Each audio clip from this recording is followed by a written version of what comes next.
So the Las Vegas Raiders traded Devontae Adams yesterday, and a big part of trading him was because of the fact that the offense struggled so much over the first 6 games. The Raiders really have not looked good this season on the offense side of the football. And it wasn't just that our quarterbacks are struggling, right? I think most of us at this point understand one of the big issues with this offense is the fact that our offensive coordinator is not very good. Luke Getsy, who calls the plays for the Las Vegas Raiders, hasn't really looked good. And Antonio Pierce was asked a question about Luke Getsy that we're going to talk about today. Plus, the Raiders have officially brought on Tom Brady as a part owner. He's officially been approved. And Mark Davis dropped some insight into one of Tom Brady's first big decisions, which could land the Las Vegas Raiders a star quarterback. We'll talk about that a little bit later on. Let's get right into this, man. I want to start right away with the question that Luke Getsy was asked. Let's go ahead and just get right into it, talking about something that Antonio Pierce was asked a little bit about in his presser just a couple days ago. Apparently, Antonio Pierce has considered changing things up with offensive coach Luke Getsy. You know, we know Luke Getsy has really struggled this season, right? There's just no other way to talk about it.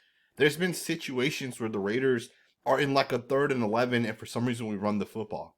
There's been situations where it's like second and super long, and instead of trying to pick up half those yards, we run the football for whatever reason. That too, the run game struggling, we still continue to run the football.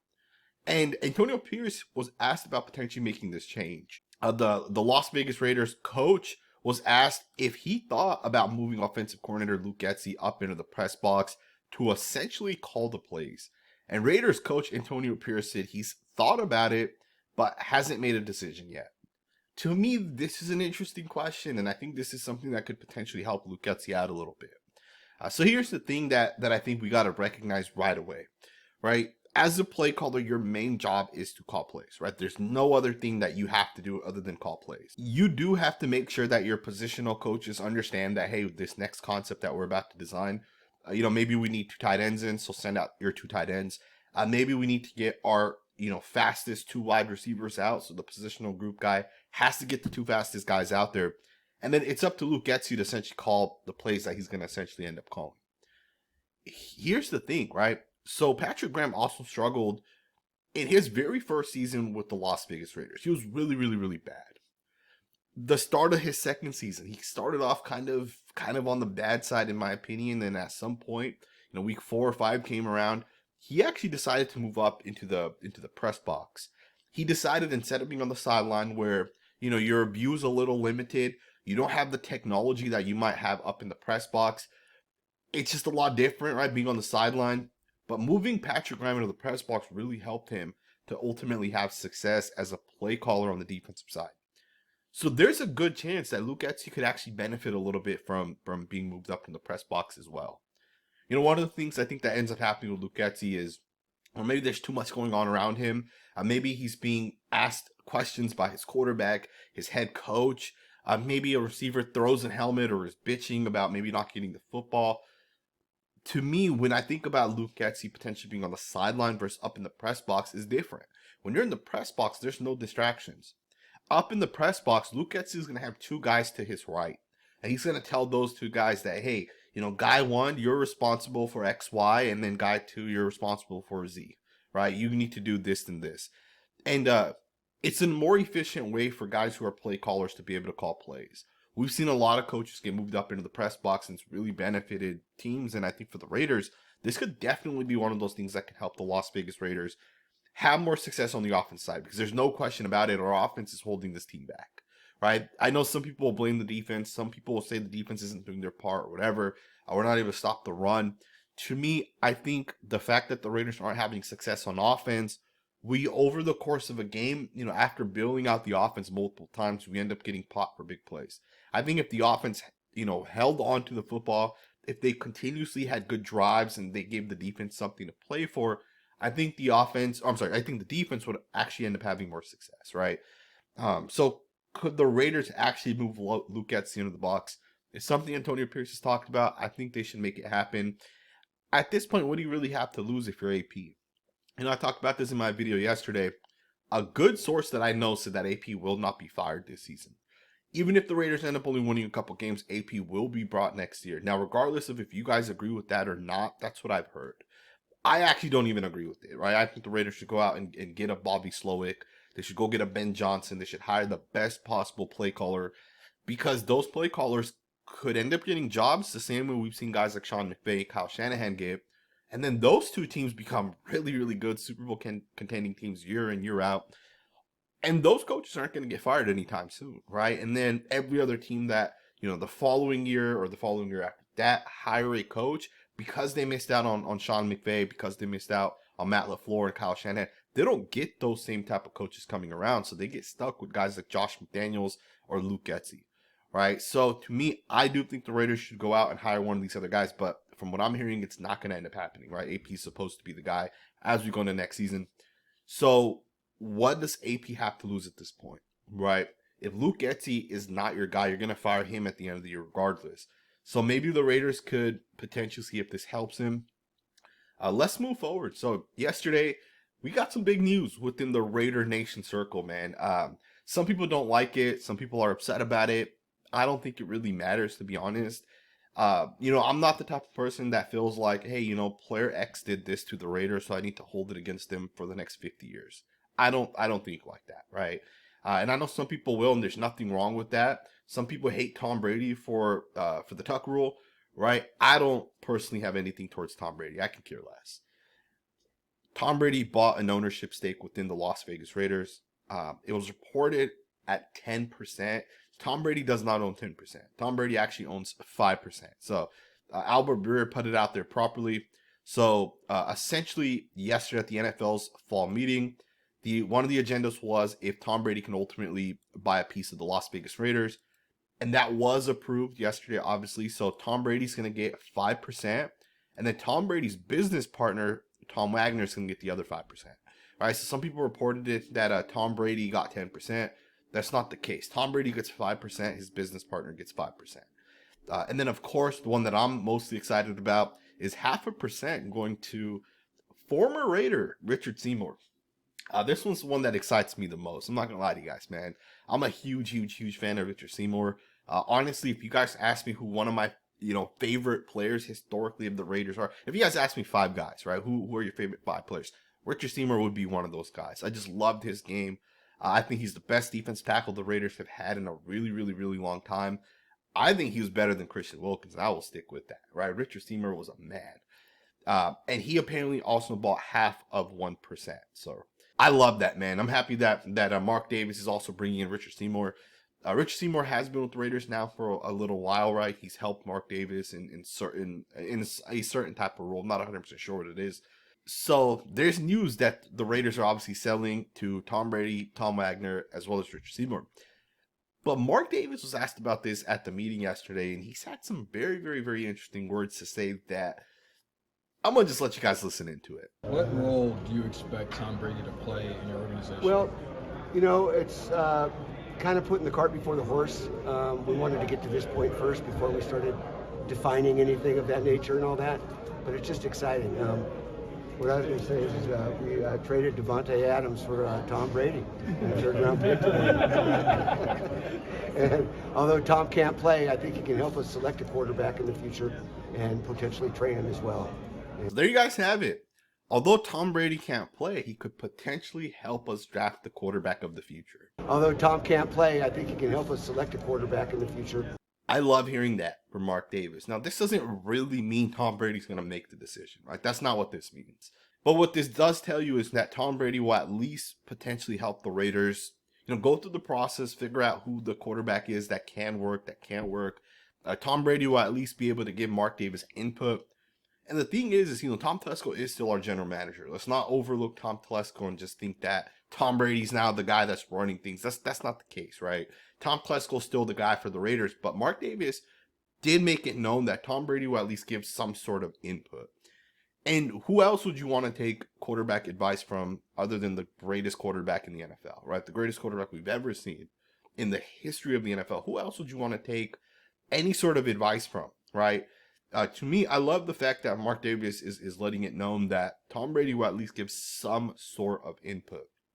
Another thing people don't know is Tom Brady has actually trained Colorado quarterback Shedeur Sanders. They have a relationship. Tom Brady's helped develop this kid a little bit. He's worked with him in the offseason. Obviously, Sanders is one of those guys that's worked with other quarterbacks other than Brady as well. But Brady knows Shadir Sanders. And I think right now that's probably the number one quarterback on most teams' big board. That could change. Guys like Cam Ward, Jalen Milroe could potentially overtake that. But Shadir Sanders is one of the guys that's at the very, very top. And I love the fact that Tom Brady will potentially give input. But more than that, we have two guys now that I respect when it comes to quarterback decision making, right? Because Tom Brady's one of those guys, obviously. But don't overlook the fact that Tom Telesco is one of one, right, in his decision on the quarterback. And I'm not talking about Gardner Minshew. I'm not talking about Aiden O'Connell. I'm talking about Justin Herbert. Don't forget the fact that the Chargers had a decision on which quarterback they wanted to take. And they felt comfortable that, hey, the Dolphins, we know, are interested in Tua. The Bengals are going to end up taking Joe Burrow. We're good with Justin Herbert. We're going to sit back at 6. We're going to take Justin Herbert. We have confidence in him. I remember when Justin Herbert was coming out, everybody was like, don't take this guy. All he does is throw screen passes. This guy can't push the ball downfield. And that's a pretty good decision by Tom Telesco to take Justin Herbert because the Chargers have their quarterback of the future. If the Raiders had a caliber of quarterback like Justin Herbert, we'd be in a really good spot. And things aren't built, one day, right? It takes time. Not even 1 year, right? Sometimes 2 or 3 years. And I think for the Raiders, Tom Telesco is going to now have another decision to make next season. And I think between Tom Telesco, between Tom Brady, the Raiders will be able to figure it out. Now, I want to go ahead and wrap this video up talking about this final piece that kind of came out. This one's interesting because, as I stated earlier, I've heard from a good person that I know that Antonio Pierce will actually be the Raiders coach as we go into next season. Now, obviously, this could be wrong information, right? It's not guaranteed that it's fact. I do trust this person, so I will continue to think that this information is true until I'm proven otherwise. Although I don't agree with it, right? So I want you guys to know that I don't agree with it. I don't think the Raiders should stick to Antonio Pierce at the end of the season. I think there's better coaches that are play callers specifically. But there's a report that's coming out from a guy that definitely knows things. He's a guy that's definitely put out good things. And it's specifically something that's tied to Tom Brady in a way. Check out this video, and we're going to talk about this on the other side. I'll just say this. I won't get specific. People have told me that Brady's first move is going to ask Bill Belichick if he's interested in being coach of the Las Vegas Raiders. 2 sources have told me that. 2 high up in the Patriots organization have told me that. So there you guys have it. Apparently, Tom Brady is going to ask to get Bill Belichick hired with the Las Vegas Raiders. This is a report that this guy is now saying that he knows 2 separate sources that Bill Belichick is potentially going to come over to the Las Vegas Raiders. Here's the thing that we got to recognize, right? Bill Belichick had job offers after he essentially got fired from the New England Patriots, right? He had job offers and he decided not to take those job offers, right? He decided to sit back and wait. Now, some people are speculating that was he waiting at that point because of the fact that he already potentially knew that, hey, Tom Brady is going to become owner of the Raiders. Keep in mind, that Tom Brady Raiders report had dropped over a year ago at this point, right? This was before Bill Belichick even got fired. Is it possible that Bill Belichick actually decided that, hey, I don't want to take a job right now? Keep in mind, they weren't head coaching positions, right? They would have been like defensive coordinators and assistants and those type of things. Is it possible that Bill Belichick decided he didn't want to actually take a job because he looked at it like, Tom Brady's connected to the Raiders. I want to go coach that team. Is it possible, right? It's definitely an interesting point that this guy's making. It's interesting that he's saying that he knows people, 2 different people, high-level sources, that are telling him, because this guy has put out proper information in the past, specifically related to the Patriots, right? It's an interesting conversation to really have. I'll just give you guys my thoughts on this entire situation. I would love for the Raiders to bring in Bill Belichick. I think there's certain coaches that have proven themselves. There's certain coaches that have built winning organizations. I know some people will say, well, once Tom Brady left, Bill Belichick didn't really do much over there. The thing is the Patriots went all in for Tom Brady, right? Every year they gave Tom Brady $20 million, but in terms of cap space, but he was getting paid $45 million, and that extra $25 million was being pushed into future years. And I think the Patriots really went all in to win as many championships as they could. And then they're on the other side of that, where it was going to be, a 10-year process to fully recover. Right, of course, within that, you have to find your quarterback as well. And obviously, the Patriots didn't select the right quarterback the first time with Mac Jones. But even beyond that, Bill Belichick's done a really, really good job drafting guys, replacing guys. He runs a really good scheme on the defensive side, right? I think, there's no question about the fact that Bill Belichick knows how to draft corners, right? Christian Gonzalez was a guy that some people think is the best corner in the NFL at this point. Bill Belichick drafted him, right, with like the 15th overall pick or whatever it was. The thing with Bill Belichick is he's a good coach and he's a proven coach. Now, does that mean we get Josh McDaniels as our offensive coordinator potentially? Right? I know some people are going to be against that because of that situation. I'm going to say this, the one, and this is the only time I'm ever going to talk about this ever again, I guess at this point, or it's the only time I'm ever going to explain myself. I get one question asked almost every single video, or anytime I mention Antonio Pierce. Why would you not give Antonio Pierce more time? Why would you, fire him after 1 year? Like, give him 2 or 3 years to see what he can do. The big issue for the Raiders right now is not the defensive side of the football. Antonio Pierce has done a really good job making sure the guys on the defense side of the football are essentially doing their part, right? They're able to have success. And that's great that right now our defense is legit. But our offense is really, really bad. And Antonio Pierce can't do anything about our offense. Antonio Pierce is a defensive guy. He's not an offensive guy. So Antonio Pierce has to hire offensive coaches to come run our offense. Now, Antonio Pierce picked Luke Getsy as his offensive coordinator, and Luke Getsy's been really, really bad. And we're seeing the impacts of that. Our team is struggling now at this point because of the hire of Luke Getsy. Now, let's say the Raiders next year keep Antonio Pierce. They fire Luke Getsy. We win 4 games. We get a quarterback. And let's say we go out and hire Clay Kubiak, who's the current pass game coordinator of the 49ers. Let's say Clay Kubiak ends up being the next Mike Daniel caliber of offensive coordinator. If Clay Kubiak comes to the Raiders, we draft a rookie quarterback, and for 2 years, we have a top 5 offense. We might make the playoffs for 2 years. We might compete for a Super Bowl for 2 years. But Clay Kubiak's then going to go get a head coaching job.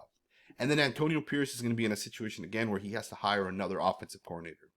Well, what if the next time he hires a coach, it ends up being another guy just like Luke Getsy? Then we might have 2 years of losing, right? Because of the fact that we're relying on these offensive coordinators that Antonio Pierce is bringing in, and they're guys that aren't able to get the job done, right? And let me throw another scenario out there. Our defense is having success right now because of Patrick Graham. What if Patrick Graham becomes a head coach? What if in a year or two he becomes a head coach? And then we hire a different defensive coordinator, and our next defensive coordinator, the guy that calls plays that has to install the defense, what if that guy's the next Paul Gunther, right? So now Antonio Pierce, because he doesn't call offense or defense, and he hasn't proven that he's great at either one, is now going to have to make sure he hires a great defensive coordinator again, right? If your coach is not calling plays, if he's not running an offense or a defense in its totality, if he's not actually being able to call those plays and running things, you're not going to have success long term, right? It's just a matter of time till that coach that is running things goes and gets a job somewhere else. And I'll give you guys some great examples of that. In 2014, the Atlanta Falcons made the Super Bowl. In 2014, the head coach of the Atlanta Falcons was Dan Quinn, right? Dan Quinn was a great coordinator with the Seattle Seahawks, the Legion of Boom. He gets his head coaching job at the Falcons. For 2 years, they're competing for a Super Bowl. The offensive coordinator for the Falcons in those 2 years was Kyle Shanahan. Kyle Shanahan helped that offense be a top 5 offense for 2 years. He then got a job with the 49ers in 2016.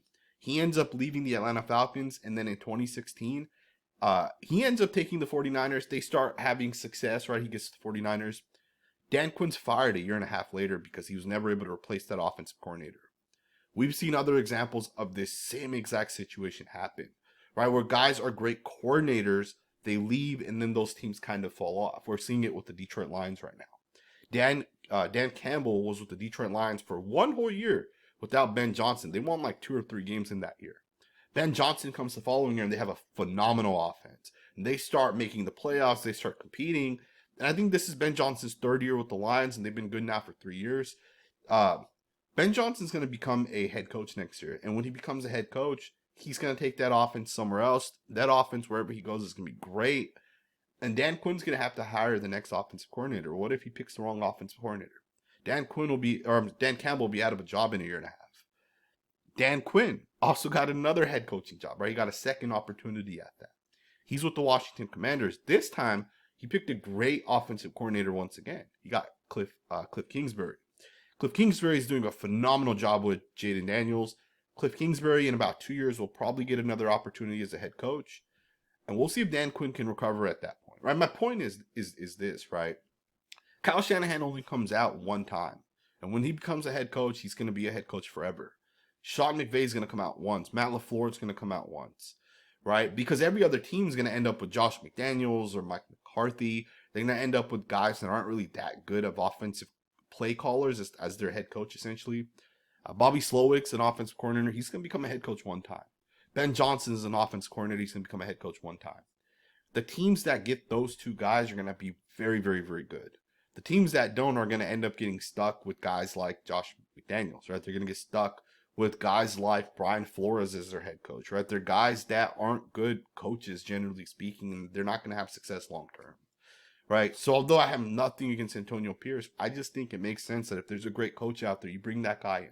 You can probably give Bobby Slowick Gardner Minshew, and he'll probably have a lot more success than Luke Getsy has. You can probably give Aiden O'Connell to Ben Johnson, and he'll have a lot more success than what Luke Getsy has, right? Your offense coordinator matters. Your play caller matters.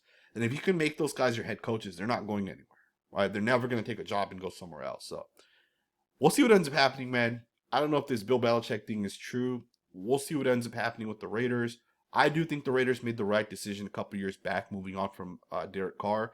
They haven't made the right decision at the quarterback position yet. They've had 2 years to get it right. They haven't. Hopefully this third year going into this draft, they actually get it right. Hopefully they make the right pick.